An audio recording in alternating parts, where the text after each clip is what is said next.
I would like to call on stage Dr. Samdu Chettri, who is, as I just said, not only the director of the Gross National Happiness Center at Bhutan, but also a world-renowned academic and thinker and a prolific speaker who has been speaking about this alternative idea for a number of years now, and we are fortunate to have him here at Aligarh Muslim University. So I request all of you to welcome Dr. Samdu Chettri with a huge round of applause. And sir, I request you to come forward and present your keynote address on the alternative idea of economic development. Sir.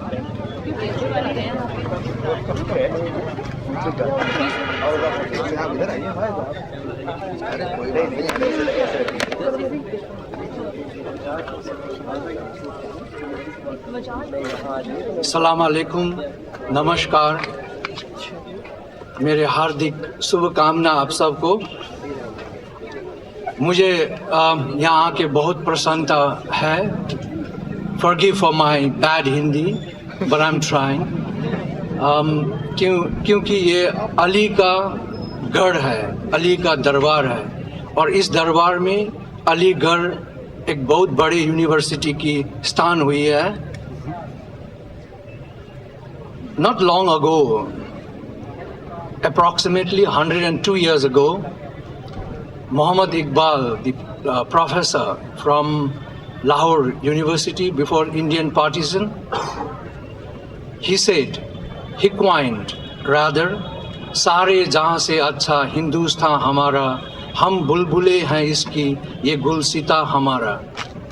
And I think he had a dream when he coined this beautiful poetry. And I believe this poetry can be taken forward by this university, Aligarh Muslim University.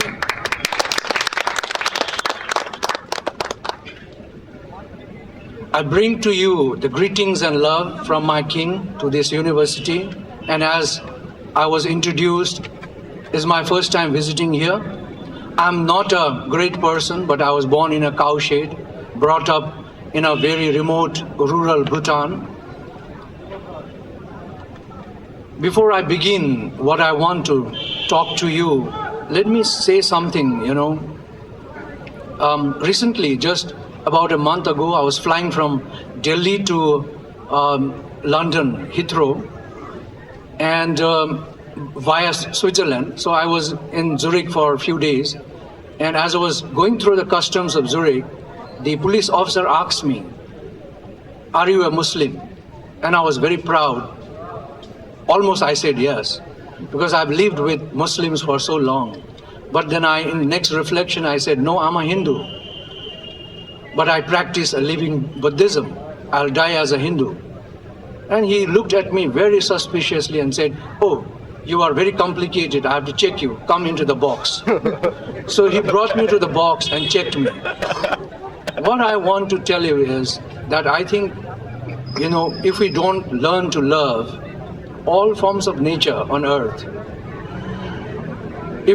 and truth happens to be the ultimate of all the sustainability that we can talk about. So love is the prime factor that goes into loving all forms of life on earth, is the beginning of deciding to be talking about sustainability. Now for the young people, revealing my own age, close to 60 years ago, we inherited an earth that was bountiful with nature, within which was the small place for the society, and within society was the economic. Today, economic has taken over the entire frame of so-called development, and within that is the society, and within society is the ecology. It has changed totally. The whole format of natural order has been changed by the ego of humanity, by the ego of human beings. The world that after 60 years that we have inherited, that we hand over to the young people, is a bad, very bad world. And now it's in your hands how to bring it forward to your children. Often the Africans would say that we are just passerbys, and it's our duty to look after this earth so that we can hand over to our generations as it is. human beings have acted too smart for too long.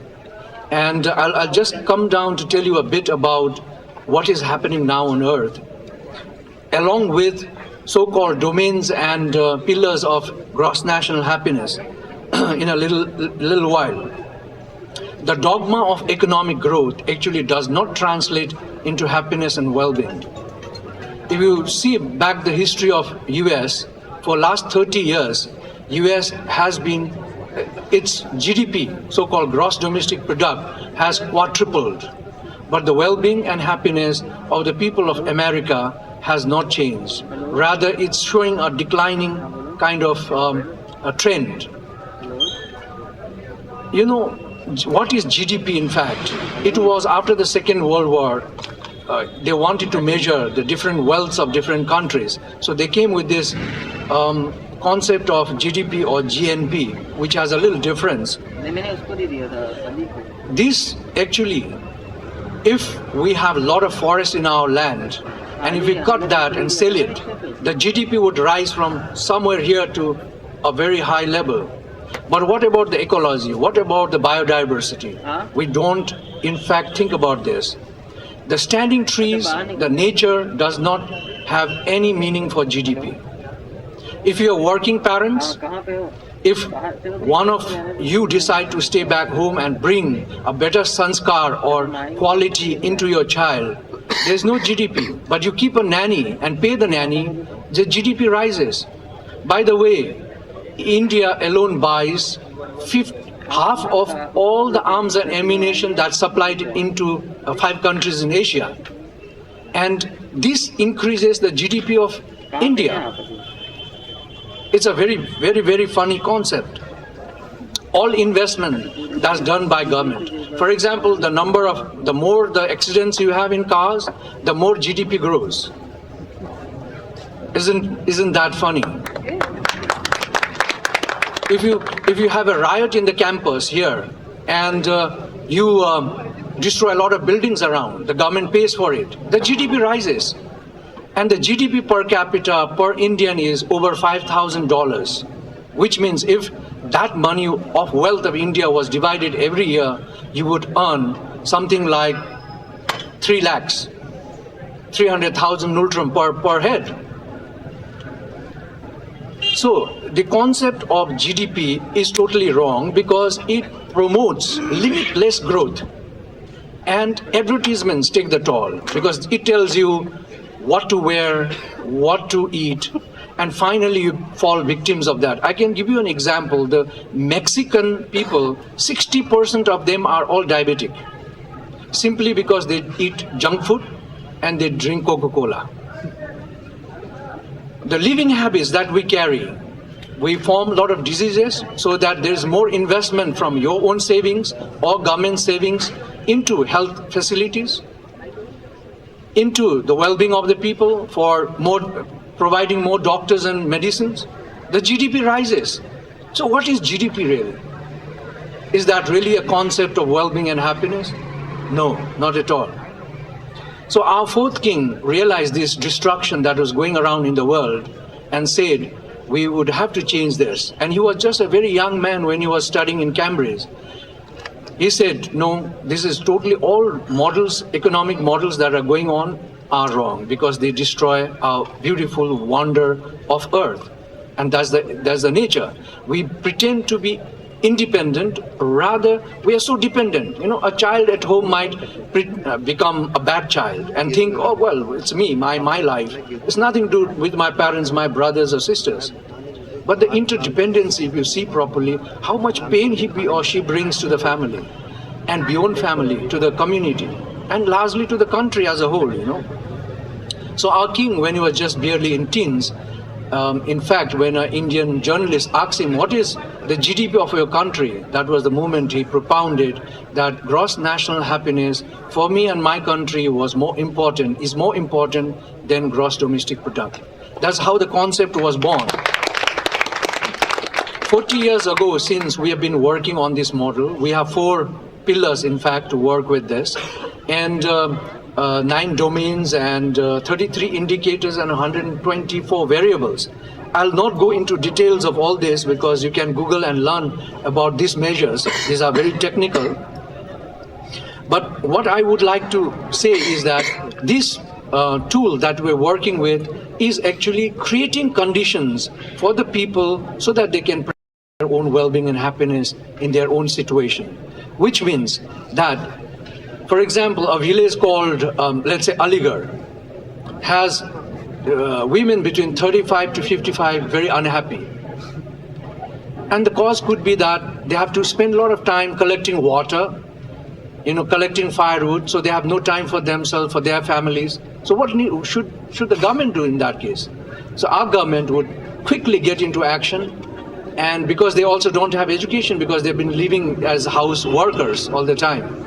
So what the government does is brings condition to these people, like non-formal education, piping the water to their places, providing better, more efficient cooking stoves or chullas or whatever.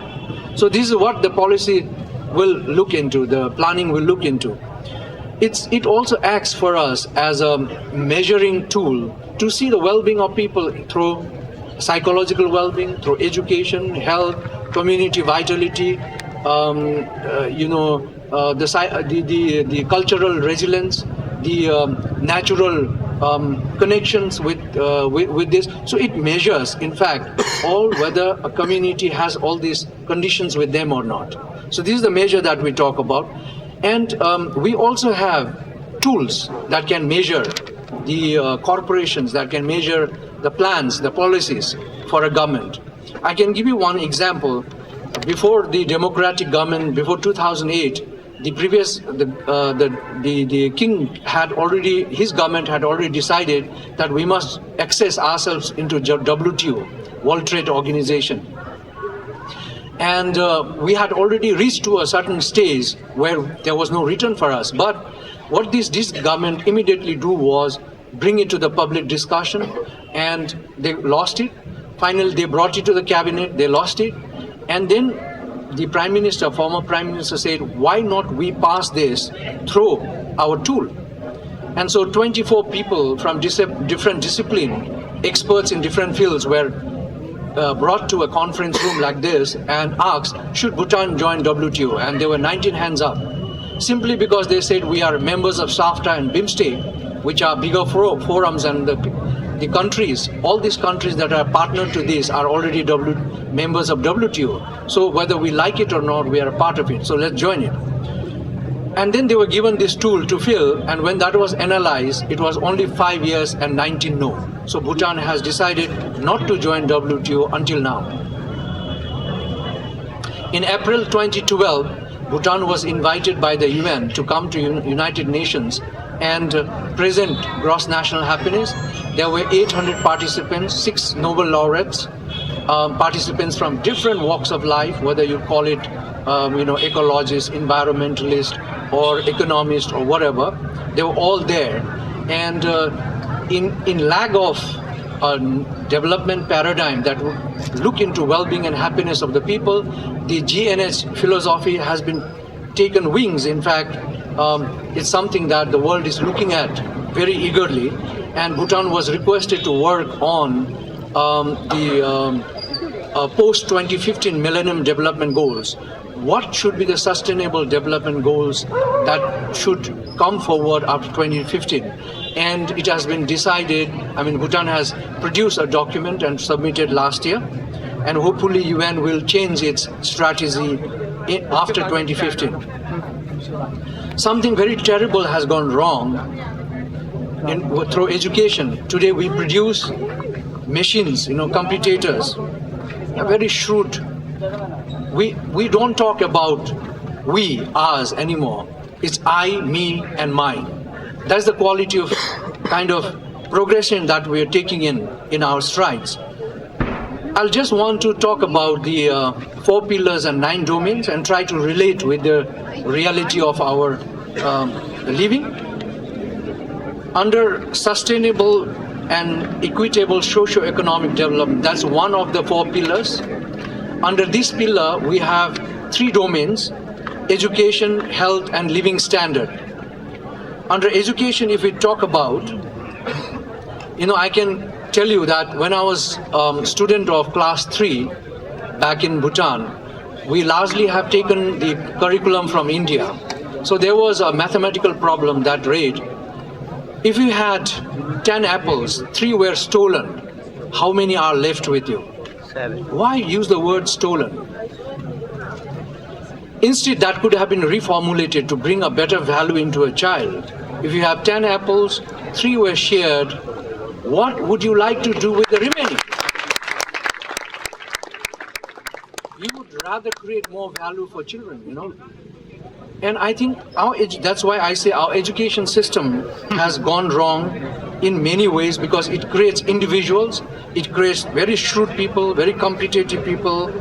Survival for the fittest will be in their minds. And, bank account matters more than relationships. And GDP becomes kind of the ultimate economic goal. So that's the kind of system that we're carrying. So Bhutan is trying to bring GNH in education system. We have already begun. We are now partnering with Mind and Life Institution in Boston, where Dalai Lama himself is the chairperson. Now, if you talk about the global issue on literacy, it's very funny. 25% of the global population are illiterate. And you will be surprised to hear that 20% of Indian population is illiterate as well. I would like to give a task to the Aligarh University, to all the students that are here today. Why don't you start a non-formal education?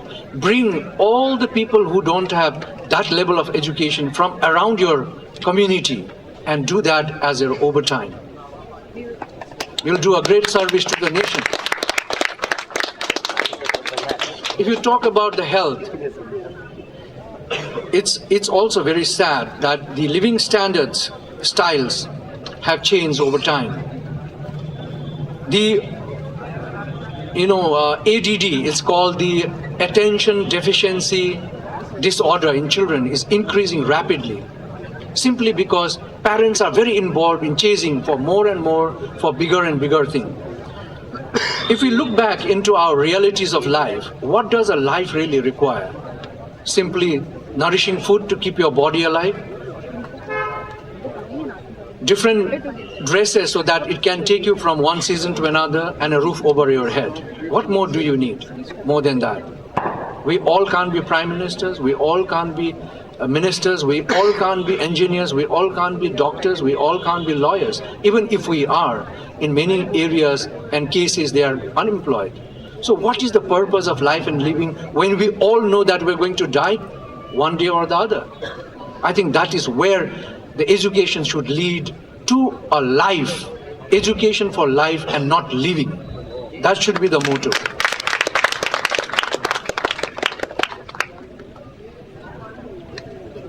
India spends about 4.1% of its gross domestic product for a life expectancy of 66 years. Now, if you divide the 66 years into our daily, how we live, you will see for 30 to 40 years you're chasing for something more and more, for bigger things. 8 years of your life you're busy behind a computer and your latest gadgets. 1 year you lose on your busy streets through traffic jams. Remaining 20 years, you are busy in toilets, in fighting with friends, in quarreling, in eating your food. When did you live your life then? Have you ever lived your life? So please live, try to live and not rush your life for something that will never come back. Because when you're old, you'll suddenly realize that it's a dying time, and when you reflect, you realize that you haven't done much in your life. And last year when I met an elderly lady from Netherlands, she asked me, after listening to you, I suddenly realized that I have not lived my life. I'm now 75 years old. What would you suggest me to do? And I told her simply, well, do you know your neighbors? And she said, oh, yeah, one at least I have high and by. I said, go back home. Invite all your neighbors for a cup of tea. And try and find out what are the common problems among you all. work on one problem, get together every week and work on one problem. And today she's so fulfilled, so happy that she has become my best friend. She writes me every day a mail what she does. If you look into the standard of living, now I've just covered the three domains of GNH, that 77% of consumption on earth is just done by 19% of the population, who take away 70% of income, while we have 2.4 billion people hungry every day because they are under poverty. And sadly, we have 15 million people dying of hunger and hunger-related diseases every day. Of this, every 5 seconds is a child that dies due to hunger, while we know there are 500 billionaires on earth. So we need to change the pattern of so-called distribution, I suppose. Advertisement in India that changes the mindsets of the people is 20,000 per annum. If that is divided into a family will not go hungry in India. It's sad. And all that advertisement that happens is to change the mindset of the people, to make them more sensual to things, The need of our body and mind are very limited. If you try to reflect the purpose of life, it's very limited. In fact, we talk about, there's so much of non-organic production here. We have changed the whole nature. We have brought in so much chemical. For example, if whole India, 1.5 billion people, stop buying one day clothes, you're going to do a lot good for the earth. Simply, you know that 2/3 of all the chemicals produced on earth is used for cotton. And like GMOs, where you need a lot of chemicals to grow things, you're killing the soil. And when you put a kg of urea in a particular place here, right here, 8 kilometers of all algae are killed on the soil. So you see, we're destroying our earth for greed for more and more. And while there's so much of waste, North America and US, the waste in these two continents is enough, a year's waste is enough to feed the entire earth on now. So there's so much of waste happening. US, for example, just to maintain the price of rice, dumps so much rice into the sea. The smallest airport, international airport, Geneva, dumps 80,000 tons of food every day. Enough to feed 400,000 people on earth for a whole day. In fact, Nabdanya is very close to you. They have been working. Vandana Shiva has brought unimaginable truth to organic farming. She has proven that organic farming brings more product collectively because you can do production, and it's more nourishing. So at the end of the day, you produce more as organic than non-organic. Now, the IIT Kanpur, Mr. Bagaria left his job as a very lucrative job as a professor, earning a lot of money, and decided to start farming and trying to see how organic farming means to earth and to relation with human beings. And you will not believe that in 2 acres of land, 10 people can be very easily, 10 families rather, can be very easily looked after. Family means wife and husband. And with few cows so that you have your own dairy product. With that measurement, if we go organic, we can have 33 billion people on this earth, not just 9 billion. So coming to the second level, that's the environment preservation, which is a domain by itself and a pillar by itself in gross national happiness.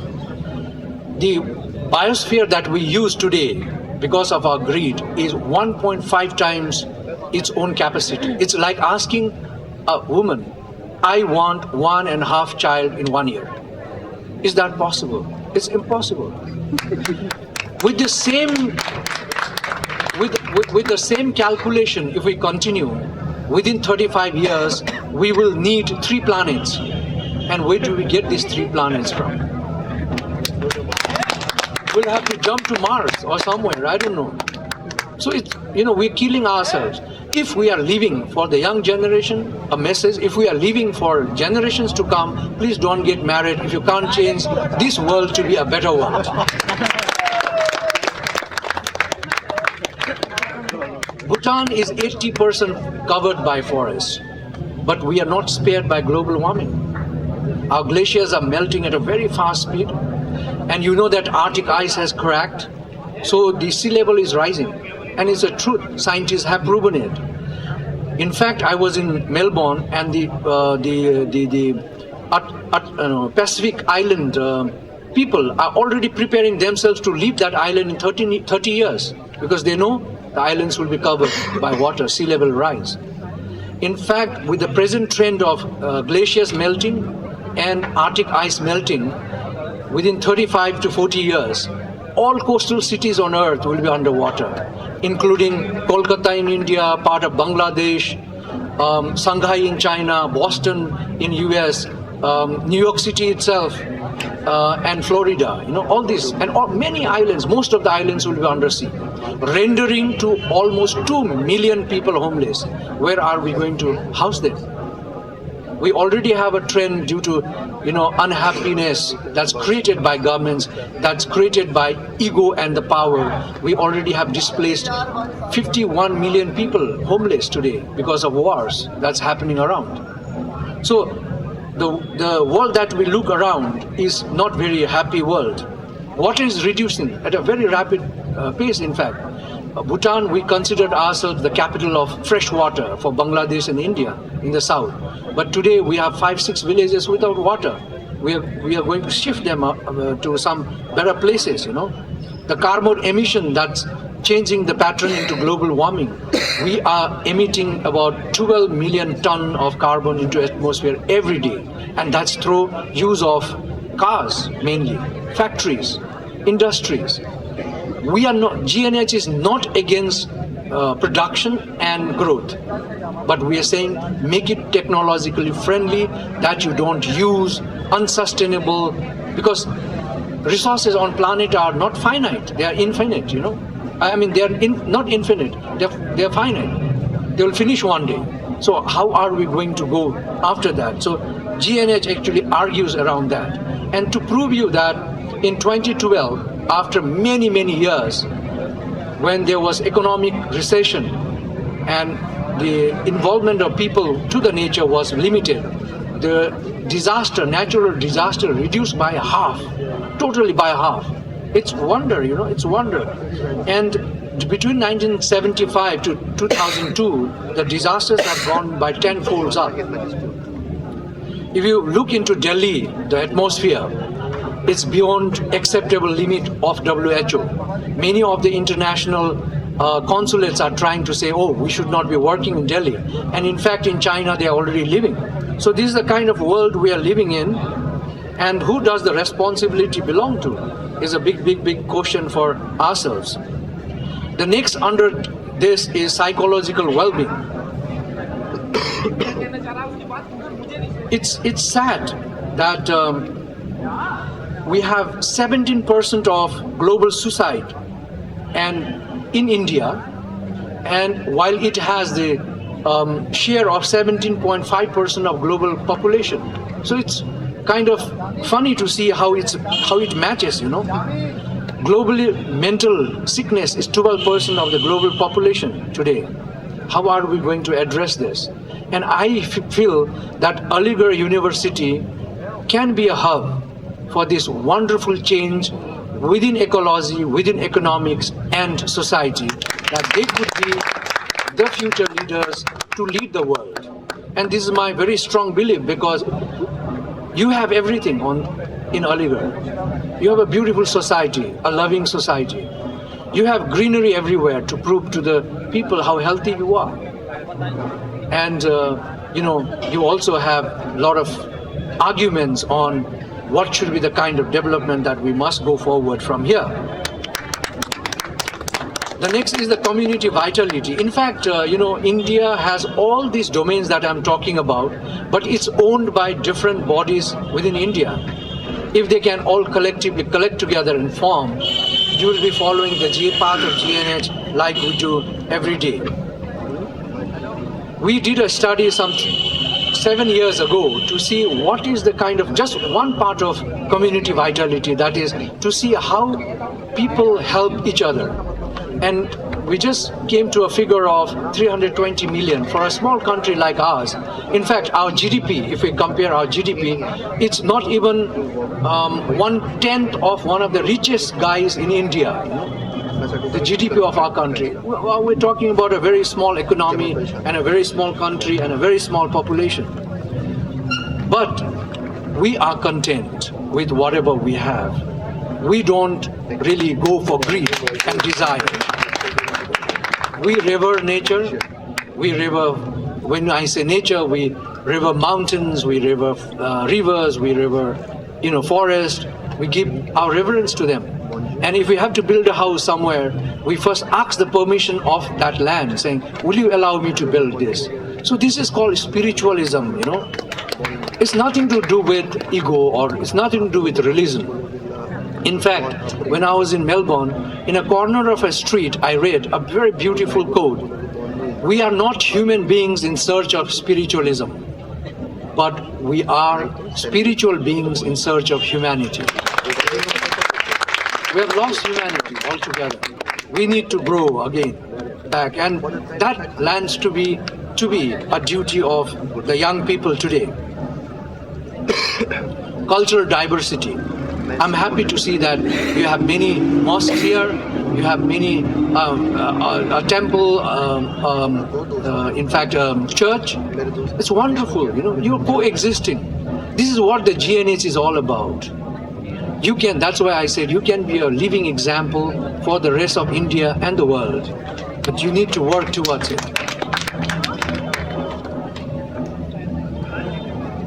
Of the 96 now, this all happens because when we have forgotten our culture and our practices, then this starts to happen. Like today, there are 96 million of horrendous crime that takes place on earth.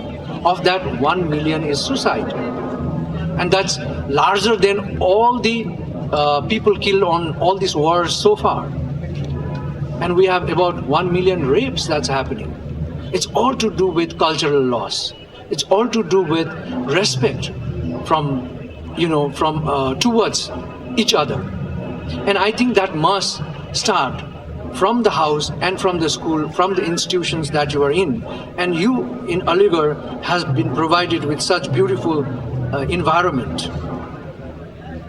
I can't believe that children abroad, when you see, they address their teacher with first name and they're smoking cigarette in front of them.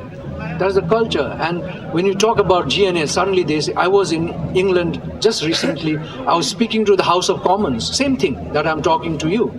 And they couldn't believe, that is so powerful. Although they have started the well-being in 2014 and they're continuing to work on towards it. And 7th May, they have their elections. After that, they want to come to visit Bhutan to feel that energy of GNH in our country. Finally, it's the good governance, That's another pillar by itself and a domain by. What do we mean by good governance? If we can't live mindfully, if we can't govern ourselves, why do we blame the government? Government is nobody. If we govern ourselves, we don't need law. We don't need any regulation. We don't need any police around, We need to govern ourselves first. And if we can govern ourselves first, if we can live with love, with kindness, with sympathy. And our king, the present king, very beautifully put it. He said, GNH is a development value. And he links kindness, equality, and humanity as a part to it. And if we can live with this philosophy, I don't think that we will be beyond what we are doing, and you can revive back all the changes that we have made on earth by our greed and excessive desires. I just want to say that there's no way to life without living. We must learn to live here and now with the realities of existence of our natural order. Because if we pretend to be above the, if you look into the whole natural order existence, human beings have the least place after plants, elements, animals. It's a very small place that we have, but we have stepped over with our ego and we find ourselves as ruling the entire earth and the planet. Now, what we need to do is go back into the system and become a part of it, not a ruler of it. And if we can do that, we will have a beautiful world for our grandchildren. So, thank you so much for listening to me. I know it has been a long day for you. Listening is not easy. If you have listened with your heart, you would have understood me. Otherwise, it would be difficult. Thank you.